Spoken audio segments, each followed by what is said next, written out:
காக்காய்க்கு விருந்து சோறு வைக்கிறோம் படைக்கும் பொழுது மாசி மகம் ஆவணி ஆவட்டம் இந்த மாதிரி வரும்போது நீர்நிலைகளை திதி கொடுக்குறோம், போய் திதி கொடுக்குறோம். இதெல்லாம் தென்புலத்தாருக்கு கொடுக்கக்கூடியது. குலதெய்வத்துக்கு வீட்டுல நல்லது கெட்டது, பொங்கல் வருது, தீபாவளி வருது, கார்த்திகை வருது, தமிழ் பண்டிகை வருதுன்னா குலதெய்வ கோயிலுக்கு படைக்கிற மரபு உண்டு. நல்ல விசேஷம். அந்த குலதெய்வங்கிறது ஒவ்வொரு குடும்பத்துக்கும் தனியா இருக்கும். ஒரே குடி வன்னியர்னாக்கா வன்னியர்ல எங்க ஊர் எடுத்துக்கோம். எங்க ஊர்ல குடி பட்ட படையாச்சுன்னு போட்டு மானமுட்டிங்கிற ஒரு கிழவனுக்கு தோன்றியதுதான் மானமுட்டி குப்பம். ஊர்ல இருக்கிற அத்தனை பேரும் ஒரே கிழவனுக்கு வாரிசு. ஆனா இதுலயே ஒரு கொத்தை ஒதுக்கிட்டு நீதி பேரெல்லாம் சேர்ந்து ஒரு அம்மன் கோயில கட்டி வச்சுக்கணும். அப்ப அந்த ஒதுக்கப்பட்ட ஒரு கொத்து என்ன பண்ணுதுன்னா வெளியூர்ல இருந்து குடியேறினவங்க இருக்காங்கல்ல, வந்தாரங்குடி அந்த மாதிரி ஒரு 3 குடும்பங்க எங்களுக்கு சமைதி முறையா இருக்காங்க. அதே குடி எங்க குடி அவங்கள ஒருங்கிணைச்சு அவங்க தனியா ஒரு கோயில் ஒரு 10 இடம் கட்டிக்கினாங்க.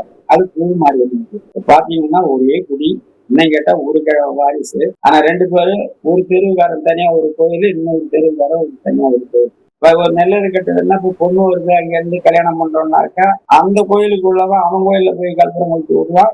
இந்த கோயிலுக்கு இருக்கானோ இந்த கோயில்ல அவன் கோயில்ல தான் அவன் படுத்தி வேணும்.